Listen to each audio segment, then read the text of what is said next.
میرے پورے مسلمانوں سے اپیل یہ ہے کہ ہم تمام کو ایک پالیسی اور ایک اصول بنانا چاہیے کہ ہمارے مسجدوں میں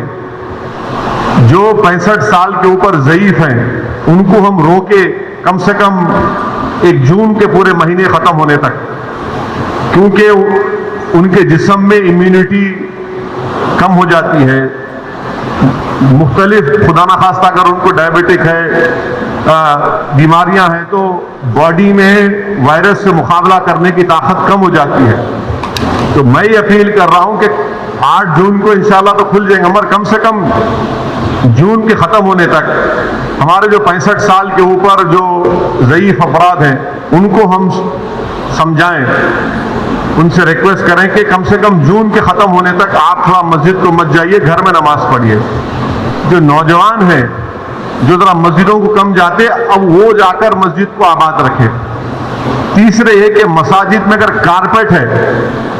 اور اس کارپیٹ کو نکال سکتے آپ تو فوراً نکال کر پتھر کے اوپر نماز پڑھنا چاہیے، کیونکہ کارپیٹ میں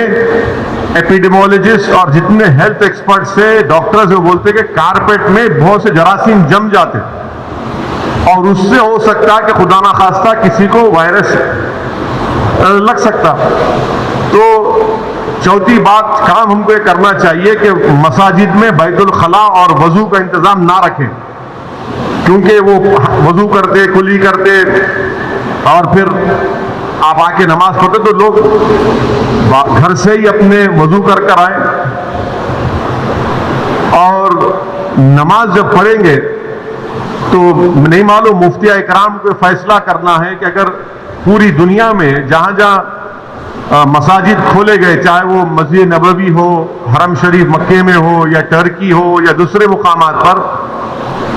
ہمیشہ کی طرح جو کھنڈے سے کھنڈا ملا کر سب بنتی تھی ویسا نہیں بن رہی اب۔ تو کیا مفتی اکرام یہ فیصلہ دے سکتے پورے ملک میں کہ بھائی جب 8 تاریخ سے مساجد کھولے جائیں گے تو سوشل ڈسٹینسنگ کو برقرار رکھتے ہوئے ہم سب بندی کریں نماز کی؟ یہ ہمارے مفتیوں کو سوچنا پڑے گا کہ کتنا یہ کر سکتے کیا، کیونکہ مختلف ممالک میں ہو رہا ہے۔ تو میں تو گزارش کروں گا ہمارے علماؤں سے کہ وہ بھی اس کا فیصلہ کر لیں، مگر دوسرے جو 4 چیزیں میں کہا ہوں اس پر یقیناً غور کریے آپ۔ میں کسی سے نہیں کہہ رہا ہوں کہ مسجد کو مت جائیے،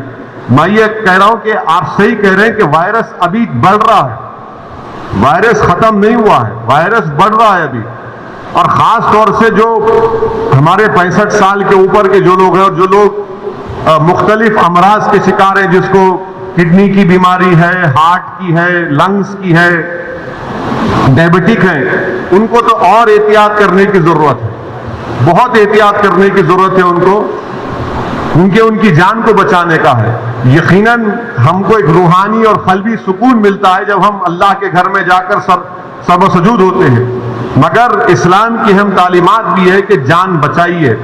اور اگر خدا نہ خواستہ کسی کو یہ وائرس ہوتا ہے تو پھر ان کے گھر والوں کو ان سے جو ملاقات کیے، پھر ایک نیا سلسلہ شروع ہوتا ہے ٹریسنگ کا، پرائمری کانٹیکٹ کون تھے، سیکنڈری کانٹیکٹ کون تھے۔ یہ میرے احساسات ہیں، اور یہ اسی وقت ہوگا جب ہمارے تمام مفتی اکرام چاہے وہ کسی بھی مکتب فکر کے ہوں، وہ اس کا ایک اجتماعی طور پر نوٹ لے کر سب کو بتائیں۔